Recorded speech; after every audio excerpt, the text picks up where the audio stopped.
O ano de 2002 foi o ano da primeira Copa do novo século. Foi o ano que estreou Big Brother Brasil na televisão. O Clone era a novela do momento, com várias tendências de moda com a personagem Jade. No cinema, O Senhor dos Anéis foi lançado, fazendo sucesso. Na música, o grupo Ruge foi formado do reality show Popstars. Quem nunca dançou ragatanga?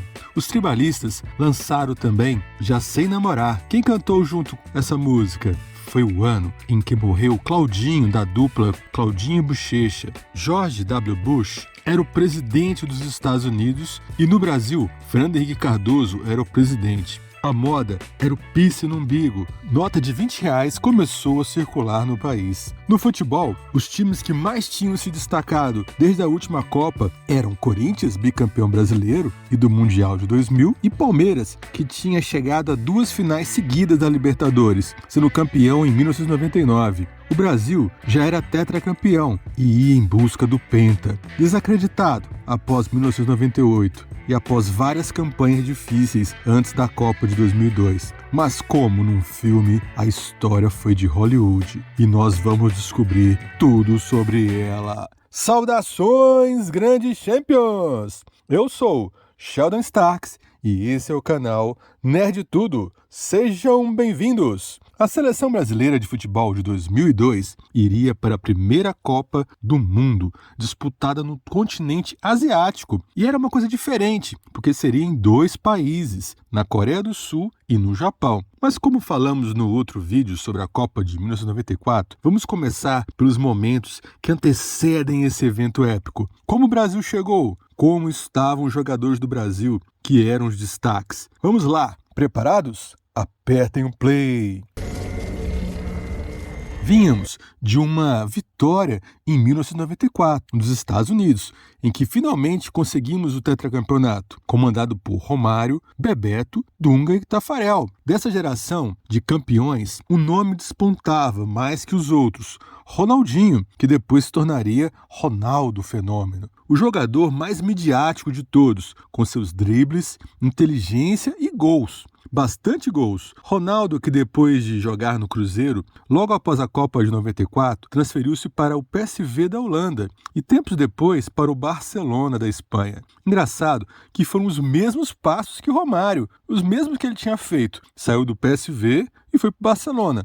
Mas ao contrário de Romário, que resolveu sair do Barcelona para voltar ao Brasil no auge, após ser o melhor do mundo, Ronaldo, após uma temporada arrasadora no Barcelona, foi para o Inter de Milão, onde ganhou o nome de Fenômeno. O saldo foi que depois da Copa de 94, ele já era 2 vezes o melhor do mundo e era considerado o melhor atacante de todos. Nesse clima, o Brasil chegava na Copa de 1998, na França, comandada por Zagallo, que tinha sido o coordenador técnico de 94 e era multicampeão, mas que tomou uma das decisões, na minha opinião, mais erradas de todas. Cortou logo na convocação o atacante Romário, que teve uma lesão muscular, mas que poderia ter recuperado durante a Copa, dividido com Ronaldo as responsabilidades de levar o Brasil até o título. De qualquer forma, Ronaldo fez uma dupla muito eficiente com outro tetra, Bebeto. Essa seleção era muito boa, misturando jogadores já experientes como Tafarel, Cafu e Dunga, com outros nomes que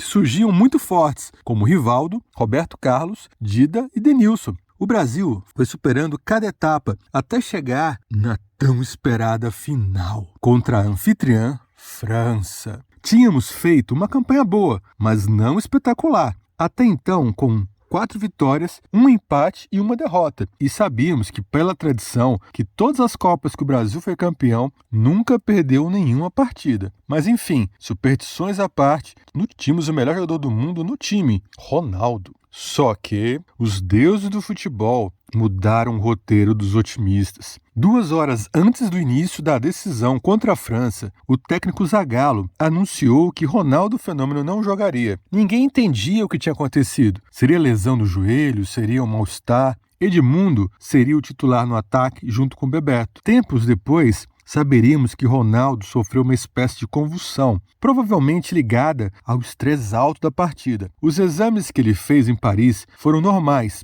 mas aquilo foi suficiente para abalar os companheiros de time. O Brasil não seria mais o mesmo. Ronaldo, como os exames foram normais, pediu para jogar, mesmo com mal-estar súbito na frente de Roberto Carlos, seu companheiro de dormitório. Apesar da situação, não fugiu à luta e voltou 50 minutos antes da partida dizendo: "Eu quero jogar. Não posso ficar fora dessa final." Zagallo, pressionado, não viu outra maneira que não colocar o melhor do mundo no jogo. Ronaldo ia entrar e arrasar com o jogo, ia detonar com a França. Só que não. Infelizmente, num dos jogos mais tristes do Brasil, a França de Zinedine Zidane dominou o jogo, com 2 gols de Zizou, e o Brasil perdeu para a França por 3-0. O sonho do Penta era interrompido. A nação chorou a perda. Apesar de muitas teorias da conspiração, a França mostrou ali que entraria no hall das principais seleções do mundo. Nos anos seguintes, naquela Copa, ela, em 7 jogos, teve 5 vitórias e 2 empates, marcando 15 gols e sofrendo apenas 2. Teve o melhor ataque e a melhor defesa. Mesmo não mostrando um futebol vistoso,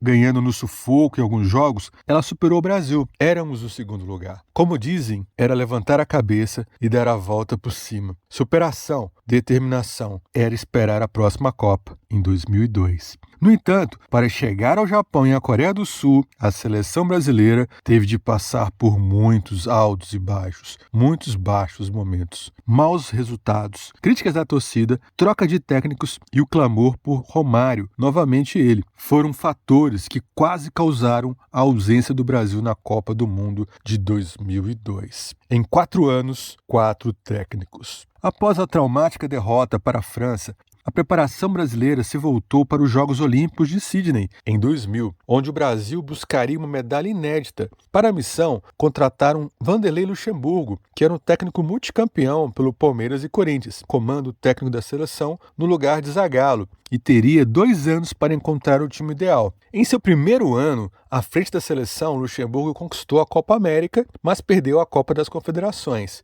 Antes do início das Olimpíadas, já em 2000, teve início também as eliminatórias para a Copa de 2002, onde o Brasil começou bastante hesitante, com 4 vitórias, mas 2 empates e 2 derrotas. E na disputa pelas Olimpíadas em Sydney, o Brasil não foi bem. Não conseguiu corresponder, perdendo novamente a possibilidade de ganhar a medalha de ouro. Uma semana mais tarde, a seleção teria um novo treinador. Luxemburgo foi demitido às vésperas de Brasil encarar a Venezuela, na 9ª rodada das eliminatórias. Às pressas, o auxiliar Candinho foi o responsável pelo comando técnico naquela oportunidade. Resultado, o Brasil ganhou de 5-0 da seleção da Venezuela, mas nem mesmo a vitória convincente foi suficiente para efetivar o interino no cargo. Dias mais tarde, Emerson Leão foi anunciado como técnico. O primeiro compromisso do novo treinador foi diante do Morumbi lotado contra a Colômbia, dando início ao retorno das eliminatórias. Naquele dia, o Brasil venceu, no entanto, por 1-0, conseguido já nos acréscimos. Não deixou ninguém satisfeito com o resultado. Nos jogos seguintes, a seleção de Leão fez 1 ponto apenas em 2 jogos da eliminatória e caiu na Copa das Confederações novamente após derrota para a França. O fardo acabou sendo pesado demais para Leão, que, como ele mesmo revelou, foi demitido no avião. O quarto treinador eleito para o comando do Brasil nas eliminatórias seria aquele que se tornaria depois símbolo da Copa de 2002, Luiz Felipe Scolari, o Felipão, que vinha de excelentes trabalhos realizados no Grêmio e Palmeiras, onde tinha sido multicampeão, conseguido quase todos os títulos. Na seleção, ele teria um grandíssimo desafio. Ele teria 6 jogos para classificar o Brasil para a Copa do Mundo de 2002. A estreia de Filipão não correu como esperado. Uma nova derrota aconteceu. Dessa vez, por 1-0 para o Uruguai. Para piorar, na disputa da Copa América de 2001, a seleção brasileira passou o vexame e acabou eliminada pela fraca Honduras. De volta às eliminatórias, vitória contra o Paraguai e mais um revés, agora para a rival Argentina. A 3 rodadas do fim da qualificatória, o Brasil teria pelo caminho Chile, Bolívia e Venezuela, precisando somar 9 pontos para se garantir no Mundial. No primeiro e segundo compromissos, vitórias por 2-0 e 3-1. para o duelo decisivo. O palco foi em São Luís, no Maranhão, e a estrela foi Luizão, aposta de Felipão para aquela partida. O atacante foi às redes 2 vezes em menos de 20 minutos de jogo e deu a tranquilidade necessária para os torcedores brasileiros. Mais tarde, o Brasil ainda teria mais um gol com Rivaldo, para fechar o placar em 3-0 e se garantir em mais uma Copa do Mundo, após a eliminatória sofrida, em que o Brasil sofreu bastante para se classificar. Ficamos em 3º lugar, garantindo a classificação no jogo final, com esse gol de Rivaldo. Aliás, Rivaldo, aqui cabe um pouco sobre ele. Rivaldo, que começou a se destacar no Santa Cruz de Pernambuco, despontou como um dos melhores jogadores do Brasil, quando fez parte do super time do Palmeiras, multicampeão brasileiro, junto com outros nomes top de linha. Ele, desde 1997, era o maior nome do Barcelona e já tinha ido para a final da Copa de 98, sendo um dos principais. Mas foi um ano depois, em 1999, que ele chegou a ser eleito pela FIFA como o melhor jogador do mundo, após vencer o Campeonato Espanhol com 24 gols marcados na competição e conquistar a Copa América como artilheiro e melhor jogador do torneio. Ele se tornou um dos principais, uma referência, e seria depois dupla com outro R, Ronaldo Fenômeno. E o que tinha acontecido com o maior jogador, maior estrela da outra Copa? O que tinha acontecido com o Ronaldo Fenômeno nesse período? Um dos motivos para as dificuldades das eliminatórias e para o Luizão ter aparecido como protagonista no ataque no jogo decisivo foi a ausência de Ronaldo em quase toda a disputa. Ronaldo viveu um martírio. No final de 1999, o atacante da Internazionale machucou-se em um jogo contra o Lecce e teve que operar o joelho direito, parando por 5 meses. Recuperado, Ronaldo retornou em abril do ano seguinte, no duelo contra Lazio, mas os primeiros toques da bola, numa invertida direção ao gol, naquela partida aconteceu pior. Num dos momentos mais chocantes do futebol, ele rompeu o tendão patelar, uma das lesões mais graves que um esportista pode apresentar, e passou por nova operação. Dessa vez, o tempo de parada seria muito mais longo. Ronaldo praticamente foi desenganado por vários médicos e analistas. Ele era considerado como um jogador aposentado por muitos. Os joelhos não tinham a estabilidade para as explosões que ele tanto fazia. Após um tratamento dolorido e que exigiu muita determinação dele, ele retornou aos poucos, mas ainda sofrendo com lesões musculares menores, tendo sido desenganado por muitos e muito atrapalhado, inclusive pelo próprio técnico do seu time, do Internazionale, não colocava nos jogos. Apesar de todos os problemas, Felipão bancou a convocação de Ronaldo, ignorando o clamor popular por Romário. Apesar de ser craque, tinha vários problemas internos com o técnico por conta do comportamento. E o melhor jogador do mundo, em 1996-97, que vinha de quase 2 anos parados, sem completar uma sequência de jogos por muito tempo, teria um dos maiores desafios possíveis: enfrentar uma nova Copa do Mundo, após a pressão emocional de 98 e as lesões físicas quase impossíveis de recuperar do joelho. Chegávamos à convocação. Os nomes da seleção, que depois se tornaria vitoriosa, misturava a experiência de alguns jogadores que já haviam sido campeões com sangue novo. Os convocados foram Marcos, goleiro do Palmeiras, Cafu, do Roma, Lúcio, do Bayer de Leverkusen, Roque Júnior, do Milan, Edmilson, Olympique Lyon, Roberto Carlos, Real Madrid, Emerson, que era do Roma, Gilberto Silva, Atlético Mineiro, Ronaldo, Inter de Milão, Rivaldo, Barcelona, Ronaldinho Gaúcho, Paris Saint-Germain, Dida, do Corinthians, Belletti, do São Paulo, Anderson Polga, do Grêmio, Kleberson, do Atlético Paranaense, Júnior, do Parma, Denilson, do Real Betis, Vampeta, do Corinthians, Juninho Paulista, do Flamengo, Edilson, do Cruzeiro, Luizão, no Grêmio, Rogério Ceni, do São Paulo e Kaká, do São Paulo. Mas então, como em quase todas as Copas, as surpresas aconteceram. E assim como em 98, em que Romário foi cortado por lesão, sendo convocado Emerson para o seu lugar, por ironia do destino, dessa vez Emerson, que era o capitão da seleção, nas vésperas da estreia, após se machucar no inocente bobinho, após tentar defender um chute de Rivaldo, ele teve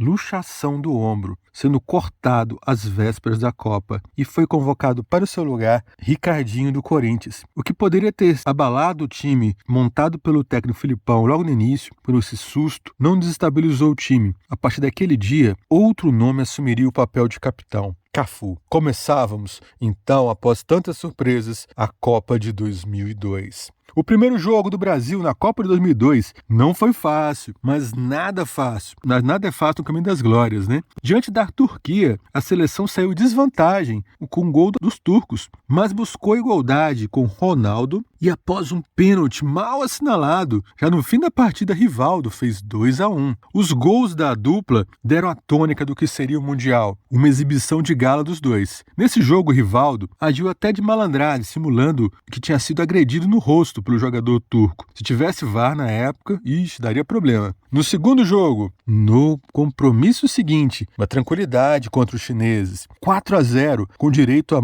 todos os 4 R's. Gols de Roberto Carlos, Rivaldo, Ronaldinho Gaúcho e Ronaldo. Ronaldinho Gaúcho, que nessa época ainda começava a despontar o que seria no futuro. A impiedosa goleada por 4-0 garantiu à seleção brasileira a classificação antecipada para as oitavas de final, mas ainda faltava o jogo contra a Costa Rica. Terceiro jogo. Na última partida da primeira fase, com o Brasil já classificado, a seleção brasileira enfrentou a Costa Rica com um time cheio de mudanças, mas o resultado continuou o mesmo. Vitória do Canarinho. O triunfo foi por 5-2. Foi abrilhantado pelos gols de Ronaldo, 2 dele, pelo golaço de Edmilson, que marcou em uma linda quase bicicleta dentro da área. Além dos gols deles, também completaram Rivaldo e Júnior. Oitavas de final. Nas oitavas de final, o Brasil teve pela frente a Bélgica e passou por apuros. Após um 0-0 no primeiro tempo, a Bélgica encarou a seleção de igual para igual e por pouco não saiu na frente. Abriria o placar, mas foi anulado pela arbitragem, uma anulação até hoje controversa, mas que o Brasil agradeceu e a seleção viu novamente sua dupla resolver. Primeiro, Rivaldo chamou a responsabilidade, dominou a bola no peito e fez um golaço. Depois, Ronaldo, mostrando todo o oportunismo, com um bom posicionamento, selou a classificação e completou o placar de 2-0. Quartas de final. Próximo compromisso brasileiro colocaria a seleção de Felipão frente a frente com a Inglaterra, nas quartas de final, uma das melhores seleções da Inglaterra da história. O Brasil saiu atrás após uma falha rara de Lúcio na Copa, aquele que seria o único jogo que não seria decidido nem por Rivaldo nem por Ronaldo, mas que por outro R, que anos depois também seria coroado como o melhor do mundo. Naquela partida, quem brilhou foi Ronaldinho Gaúcho, que com seu gingado deu uma assistência para Rivaldo e fez um golaço, que até hoje muitos comentam se foi proposital. De falta, surpreendendo Seaman para garantir a vitória por 2-1. Mas como nem tudo são flores, Ronaldinho Gaúcho foi expulso naquele jogo, mas foi suficiente para o Brasil superar a Inglaterra de Beckham. Semifinais. Chegavam mais uma vez às semifinais. Dessa vez, o adversário seria novamente a Turquia, que foi o time difícil de bater. Não teríamos Ronaldinho Gaúcho, que foi expulso no outro jogo. E para completar, Ronaldo estava sentindo bastante dores no músculo adutor da coxa, que limitava os movimentos. Foi quando ele, que é o rei do marketing, fez o corte que seria lembrado pela história, o corte Cascão. Como ele mesmo disse depois, as pessoas até esqueceram da lesão e o corte virou destaque. Foi copiado inclusive por muitas crianças. E o mais importante, na hora do jogo, ele mostrou que tem muitos recursos para encontrar o caminho do gol. Ronaldo era um mestre nisso. Na semifinal contra a Turquia, o camisa 9 mostrou que sempre tinha uma carta na manga e de bico surpreendeu o goleiro Rusto Hekba e fez o único gol da partida por 1-0. O triunfo garantiu o Brasil em sua terceira final consecutiva de Copa do Mundo, a terceira com a presença de Ronaldo. Final! A final em Yokohama, no Japão, no último ato para o pentacampeonato, no dia 30 de junho de 2002. O adversário seria a temida Alemanha, que tinha um ataque muito bom, e o goleiro que foi considerado o melhor jogador da Copa, Oliver Kahn. Ronaldo viveu, junto com vários companheiros, o temor da final de 98, a convulsão, o susto, mas nessa vez seria diferente. O Brasil tinha na frente Rivaldo e Ronaldo, e como num filme, com roteiro mágico, a estrela de Ronaldo brilhou. Mais uma vez, com o auxílio de Rivaldo, aos 22 minutos da segunda etapa, patada em 0-0, meia Rivaldo chutou e Oliver Kahn deu rebote. O atacante Ronaldo, com faro de gol, não perdeu e fez 1-0. Passaram-se 12 minutos e após um corta-luz de Rivaldo, deixando a bola para o Ronaldo, ele voltou a marcar. dessa vez para definir o placar. 2-0 Brasil. Era inacreditável, o Brasil caminhava para ser pentacampeão. Ronaldo, que foi substituído no final do jogo, não aguentava o choro e a emoção. O apito final veio e o Brasil se tornou campeão mundial pela 5ª vez na história. Após a festa em campo, coube a Cafu erguer a taça. O lateral direito subiu no púlpito, que está ainda mais alta. Aquela seleção cheia de talentos superava seus limites. Cafu, Ronaldo, Rivaldo e os outros 20 jogadores do elenco já estavam eternizados na história do futebol. É penta! É penta! É penta! Mais um capítulo de sucesso no esporte mais popular do Brasil. Como vimos, não foi fácil, mas a determinação e superação de vencer, mesmo após a queda de 98, mesmo após as lesões de Ronaldo, os altos e baixos da seleção, o destino trabalhou daqueles que persistem. Eu nunca esqueci a festa que foi a vinda do Brasil para Brasília, em carro aberto, com direito à música de Ivete Sangalo, uma multidão nas ruas e a cambalhota de Vampeta na rampa do Planalto marcavam a alegria e a descontração que são marcas do povo brasileiro. Tá no sangue do Brasil. É isso aí, Grande Champions. Deem o seu like, se inscrevam no canal, acompanhem nossos vídeos, nossas redes sociais também. Nos acompanhem no Instagram. Aqui é só sucesso. Ser nerd é saber de tudo. É isso aí, Grande Champions. Valeu!